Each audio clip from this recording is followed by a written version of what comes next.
ভয়ঙ্কর ঝুঁকিপূর্ণ যাতায়াত তিন বনবস্তির রাভা জনজাতির মানুষের একের পর এক দুর্ঘটনার পরেও হুঁশ ফিরছে না প্রশাসনের। প্রতিবাদে সরব স্থানীয় বাসিন্দা থেকে শুরু করে গ্রাম পঞ্চায়েত প্রশাসন, এমনকি খোদ স্থানীয় উপপ্রধান। জলপাইগুড়ি বন বিভাগের মরাঘাট রেঞ্জ লাগোয়া ঝাড়ালতা 2 নং গ্রাম পঞ্চায়েতের ধূপগুড়ি ব্লকের অন্তর্গত খট্টিমারি সংলগ্ন খুকলুং মেলাবস্তি ও গোসাইরহাট বনবস্তি যাওয়ার একমাত্র পথ নোনাই নদীর উপর ব্রিজের বেহাল দশার পরিস্থিতি একাধিকবার ধূপগুড়ি টাইমসে সম্প্রচারিত হয়েছিল। আমাদের খবরের জেরে স্থানীয় গ্রাম পঞ্চায়েত প্রশাসনের তরফে যোগাযোগের ব্যবস্থা স্বাভাবিক করতে উপপ্রধানের তরফে তৈরি করা হয়েছিল কাঠের ব্রিজ। তবে ধূপগুড়ি ব্লক প্রশাসনের তরফে সেই ব্রিজের দুপাশে সাইনবোর্ড বড় বড় করে লেখা লাগিয়ে দেওয়া হয়েছিল ভারী যান চলাচল নিষিদ্ধ, যার কারণে জরুরি ভিত্তিতে অ্যাম্বুলেন্স থেকে শুরু করে দমকল কোনো কিছুই ঢুকতে পারত না এই তিন গ্রামে। কার্যত ঝুঁকিপূর্ণ যাতায়াত করতে হতো স্কুল পড়ুয়া থেকে শুরু করে নিত্য পথ চলতি মানুষজনদের।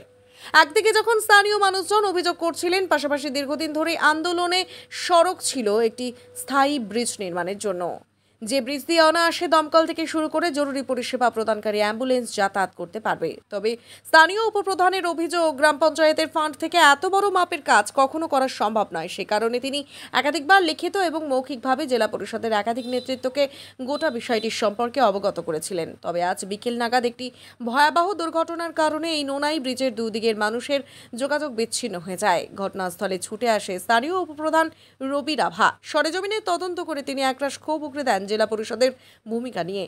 পরিষ্কার জানিয়ে দেন, গ্রাম পঞ্চায়েতের ফান্ড থেকে এই সমস্যা শুরু হয়নি, তবে একাধিকবার জেলা পরিষদের তরফে থেকে আশ্বাস দেওয়া হয়েছিল এর সার্বিক সুরাহা করা। সে জায়গায় দাঁড়িয়ে আজ পর্যন্ত কোনো রকম পদক্ষেপ নেয়নি প্রশাসন। তিনি দ্রুত এই সমস্যার সমাধান না হলে বৃহত্তর আন্দোলনে নামবেন বলে হুঁশিয়ারি দিয়েছেন।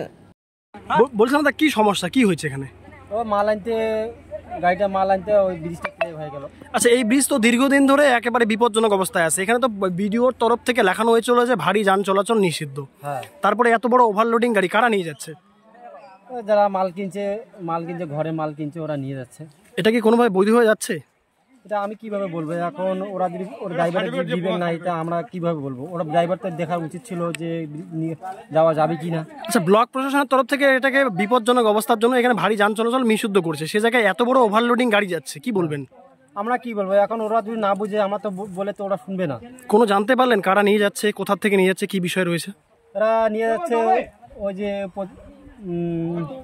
আমাদের ওই যে মানে পশ্চিম দিকের ব্যবসায়ী আছে, ওরা নিয়ে যাচ্ছে। মানে ব্যবসায়ীরা এভাবেই অবৈধভাবে একদম ওভারলোডিং গাড়ি নিয়ে যাচ্ছে এই বিপজ্জনক অবস্থাতেই। হ্যাঁ, এই ব্রিজ তো পুরোপুরি ভেঙে গেছে, এরপর আপনাদের যাতায়াত কিভাবে হবে?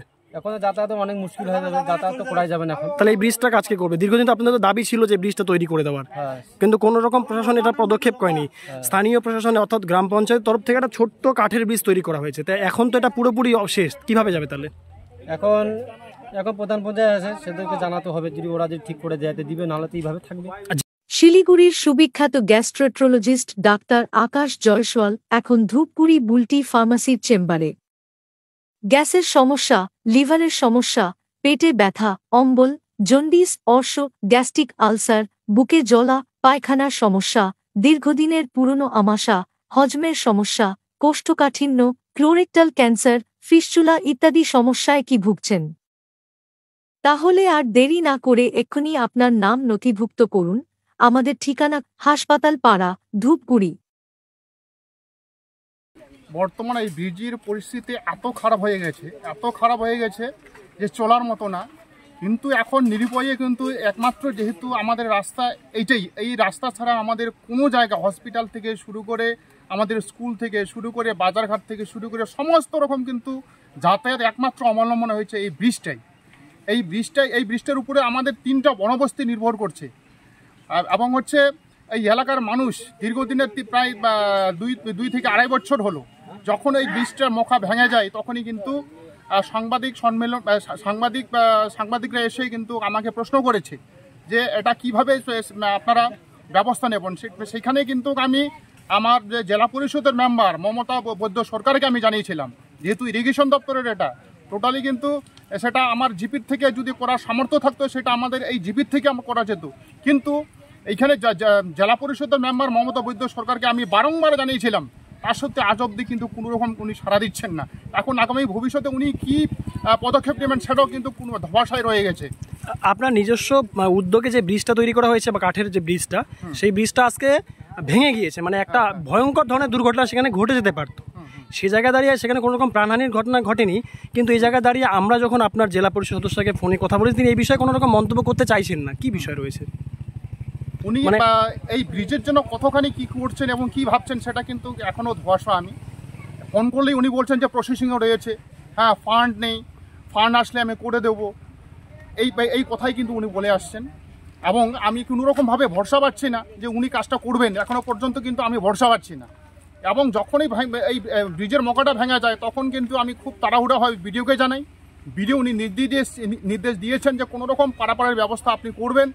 আমি বিডিওর নির্দেশে কিন্তু জিপির ফান্ড থেকে সামান্য ফান্ড পেয়ে ফান্ডের মাধ্যমে কিন্তু সেটা আমি বাসের সাগো করি। সেই বাসের সাগো কিন্তু 2 মাস পরেই সমস্ত কিছু ভেঙে যায়। কিন্তু নিরুপায় তখন কি করব, জিপির ফান্ড নেই, তখন আমি নিজের উদ্যোগে করে দিয়েছি। এই ব্রিজ প্রায় কিন্তু 2 বছর গত হয়ে গেল। 2 বছরে কিন্তু এই ব্রিজ কাঠের ব্রিজ দিয়েই পারাপার মানুষ সহজেই কিন্তু পারাপার হতো। কিন্তু আজকের যে দুর্ঘটনা ঘটেছে, ভাগ্যিস কিন্তু এখানে কোনো প্রাণহানি ঘটেনি, যদি ঘটতো কিন্তু বিশাল কিছু হয়ে যেত। সুতরাং আগামী ভবিষ্যতে আজকে যদি কোনো ঘটনা দুর্ঘটনা, তাহলে দায় কার প্রতি যেত? অবশ্যই প্রশাসনিক উপরে দায়িত্ব বর্তাতো।